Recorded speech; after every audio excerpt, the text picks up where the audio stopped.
வணக்கம். காடேஸ்வரா கிச்சன்லேருந்து கலா பன்னீர்செல்வம். இன்னைக்கு வந்து தயிர் தாளிக்கிறது எப்படிங்கிறத பார்க்கலாம். இது வந்து நம்ம தாளிச்சோம்னா தோசை சாதம் எல்லாத்துக்கும் சூப்பராக இருக்கும். ஈஸியாகவும் தாளிச்சிடலாம். அதுக்கு நான் வந்து சின்ன வெங்காயம் கொஞ்சம் கட் பண்ணி வச்சுருக்கிறேன். வரமிளகாய் ஒரு 2-3 எடுத்து வச்சுருக்கிறேன். ஒரு பச்சை மிளகா, தயிர் 1 கப்பு எடுத்து வச்சுருக்கிறேன், உப்பு. இப்போ இதை எப்படி தாளிக்கிறதுன்னு பார்த்துருவோம். எண்ணெய் ஊற்றிருக்கேன். எண்ணெய் காயிட்டும். அதுக்கு முன்னாடி நம்ம சேனலை சப்ஸ்கிரைப் பண்ணாதவங்க சப்ஸ்கிரைப் பண்ணிக்கோங்க. கூடவே பக்கத்தில் இருக்கிற பெல் ஐக்கானையும் கிளிக் பண்ணி வச்சுக்கோங்க. அப்போ தான் நான் போடுற வீடியோ உங்களுக்கு உடனுக்குடனே கிடைக்கும். எண்ணெய் காஞ்சிருச்சு. கடுகு போட்டிருக்கேன்.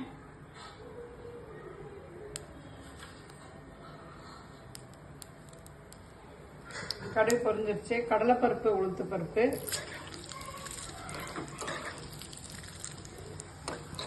செவந்திருச்சு. வெங்காயம், பச்சை மிளகா, வரமிளகா, உப்பு அவங்கவுங்க டேஸ்ட்டுக்கு தகுந்த மாதிரி உப்பு. அது இந்த வெங்காயத்துலேயே போட்டு வதக்கும் போது நல்லா இருக்கும் உங்களுக்கு. அதனால வெங்காயத்துலேயே போட்டுருங்க.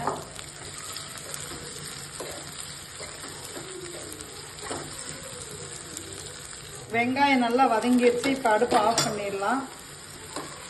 நல்லா ஆற விட்டுறணும் இந்த வெங்காயத்தை. ஆறுனதுக்கப்புறம் நம்ம இதில் தயிர் போட்டு கலந்துட்டு பார்க்கலாம். வெங்காயம் மிளகா ஆறிடுச்சு, நல்லா தாளிச்சது உங்களுக்கு. இதை வந்து இப்போ நம்ம தயிரில் கலந்துருவோம். நல்லா ஆற வச்சு கலங்க, இல்லைன்னா தயிர் வந்து வெடிச்சிடும். இது நீங்கள் எங்கேயாவது வெளியிலாம் போகிற மாதிரி இருந்ததுன்னா நம்ம தயிர் தனியாக வெங்காயம் தனியாக கொண்டுட்டு போய் மத்தியானமாக அங்கே கொண்டுட்டு போய் கலக்கிக்கலாம். காலையில் தாளித்து எடுத்துக்கிட்டோம்னா மத்தியானம் நம்ம எங்கேயாவது ட்ரிப்பெல்லாம் போனோம், இல்லை மத்தியானம் ஸ்கூலுக்கோ ஆஃபீஸ்க்கோ கொண்டு போகும்போது தனித்தனியாக கொண்டு போய் அங்கே கூட கொண்டு போய் நம்ம மிக்ஸ் பண்ணிக்கலாம்.